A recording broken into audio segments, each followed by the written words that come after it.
Hello, what's up days friends? Daisy here and welcome back to my channel. In today's video, I'm going to take you with me because finally I'm going home to the place where I belong. Charot bitaw guys. I'm going home to Bantayan and I hope na kanamukuyog mo na ako. Let's go home guys because I really miss Bantayan and my family. I'm going to visit my family kay we will celebrate my mother's birthday. Advanced celebration for my mother's birthday. It will be on actually her birthday will be on November 23, but today is what date is it today?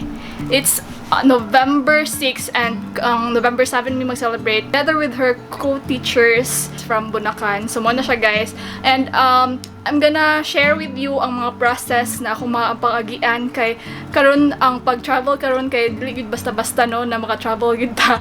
Lapin na ka na moadto kag isla for example. So we need to secure ka ng mga documents and sa ako na case guys since I'm from there kung tourist lang ka dito kayo, you just need to show a confirmed hotel booking and round trip ticket sa boat. Pero ako kay dili mo ko mag-book kay naman may balay dito. So nag-secure na lang ko daan og kanang travel acceptance from the barangay and from the municipality of Madridejos. So nagpakuha ko sa akong papa. Karon guys kay magkuyog mi sa akong sister. It's already 7 PM and nag-wait na lang ko niya kay para agion na lang ko niya since agian naman ang Compostela. So nanatoy naka-reserve na seat sa ako as a series bus. Wow. Oh, diba? Thank you so much series bus. So mo na siya guys. Follow me with this adventure and let's go.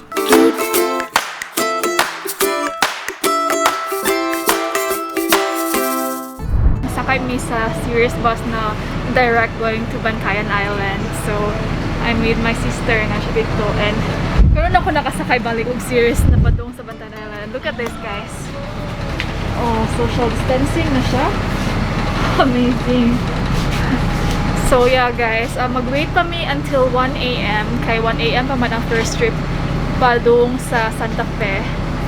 So yeah, see you later. Alright my friends, made it here in Hagnaya Port. So yes guys, we're just waiting for the series bus na isakay dito sa ito na siya, lancha. Ito na siya, island. So daday dire si kuya o kuya conductor. Ito yung kuya Rose. Rose? Rose. Rose? Ikaw kuya? Kapal. Oh, meron sila mga gwapo, mga driver, conductor si Dennis guys. Wow! Oh, diba? As you can see at my back. So that's where we're gonna board guys. And we'll also board the bus there.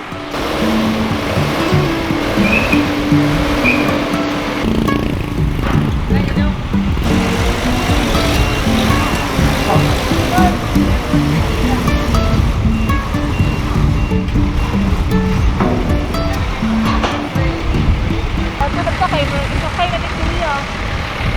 Tara. Let's go.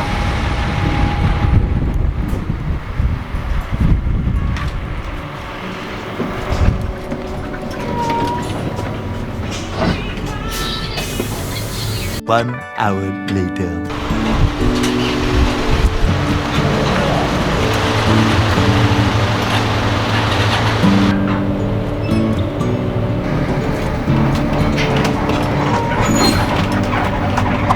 Hey guys, so update, we're now here in Santa Fe Port. So pag-abot na ako guys, and nagpaabot na lang mi sa uban ng mga pasahero na masakay ani na bus. So yes, actually wala pa ko kabaw if asa na ay inspection or unsa ba kanang nabay mga pang-pasok mga requirements sinana. Pero tanaw na to guys if nabay inana dire. Unsa yung process dire sa Bantay ay sa Santa Fe. From here guys in Santa Fe Port, magsakay pa mi ani na bus going to Bantayan proper like mga 20 minutes siguro mga inana. So, from Bantayan proper, kay sugato na dito ni Papa, mag-sugat namin niyag motor, kay wala pa man yung mga jeep or inasa. So, muna siya guys. Yeah, I'm so excited. After almost 1 year, karon na ako kapauli sa Bantayan. Oh my God. And it's currently 2:49 AM guys.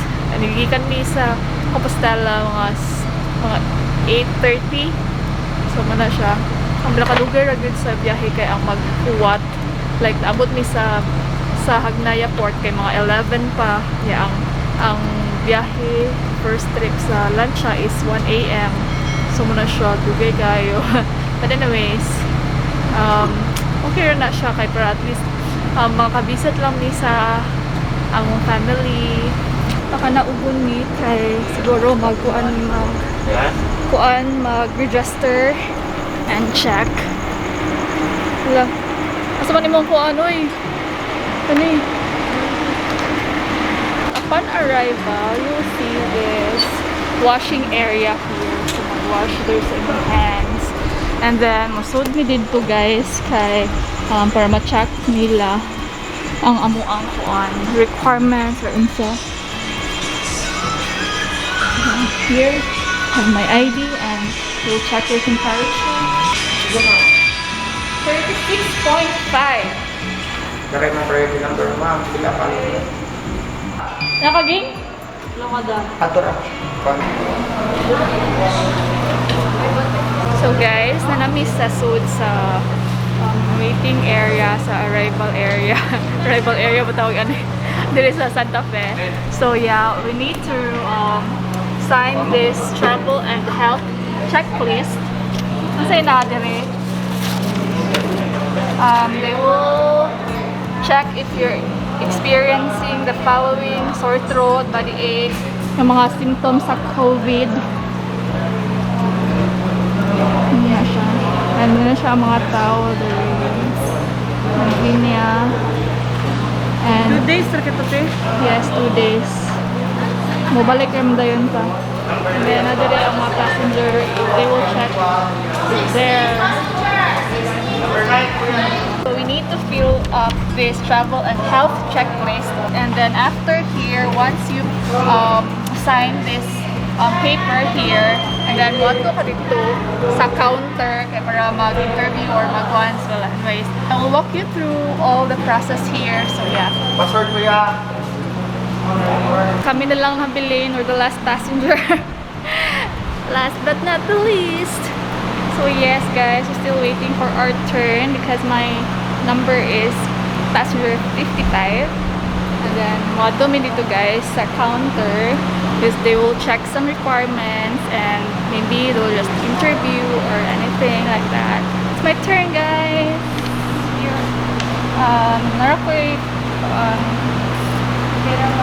Okay ah. Nice. Wala na, dili na ka mga yung barangay acceptance. Advice lang yung mga Barangay na Ang Bantayan, ma'am. Magawas mo na sila. kaya nangayo masad ko daan og acceptance ko just in case Wala pa. ka. Wala ka sa kabasa. So man to siya guys, you don't need to bring acceptance if you're para sa Magay host na siya. Naka-charger. ilan na ilan Wala ka mo. Ang charger din. Para makapasa. Okay, kaya ang katungkuan kay kuan barangay acceptance. priority yun na po this ay sa acceptance sa mga presidente lang ito ang ID Okay. sa kadagay sa mga advice sa barangay sila na maka-decide ana. So mo to siya guys, if you're a resident of Magay, you just need to present an ID na magpamatuod na you're from there. Ang ako kay akong unit kay naman dito itabag ang Magay, Cebu. So mo to siya guys. And then but just in case ngayon lang sa midaan og barangay acceptance pero ingon man si ate na dili na ko nun need kay depende man sa kuno dito. Pero anyways, much better na mag-prepare na lang sa good mo. Okay, so I have here now guys. It's your turn. Go. I have my passenger seat. Ano na siya guys? Walang halong kuskus balungos. Di ba kuya? Kuya, nagaling kuya. Walang nyo yung biyaan. Kami na may mag-ipabot? Sana all nagpaabot. Jarot. Ma'am, 14 days mo na din, ma'am. 10 days lang po dili. Thank you. Thank you. Jarot na kuya. Biyaan ka na po kuya.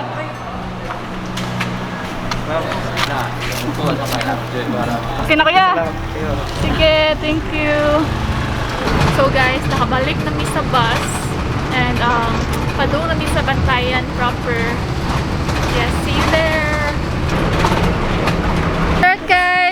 made it here in Bantayan proper. Na akong papa.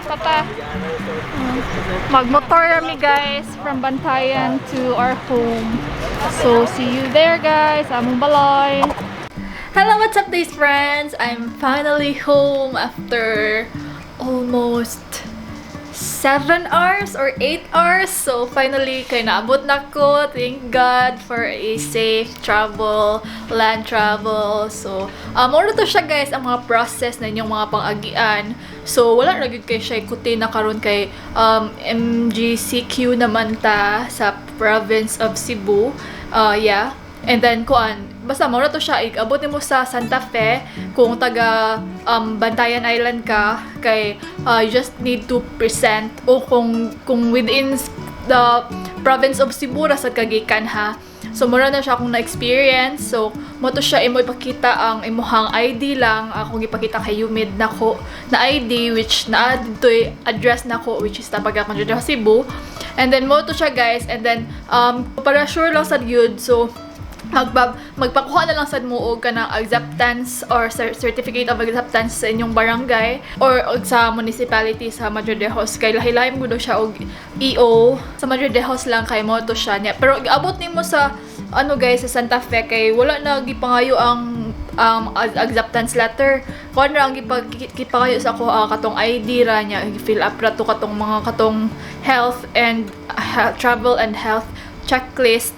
For tourist guys kay kuan kana you need to present your confirmed hotel booking and also round trip ticket sa lancha or sa barko. So maro to siya inyong mga kinahanglan yun siya. And then ako guys kay for the quarantine ako dili na ko i-quarantine kay 2 days raman ko diri.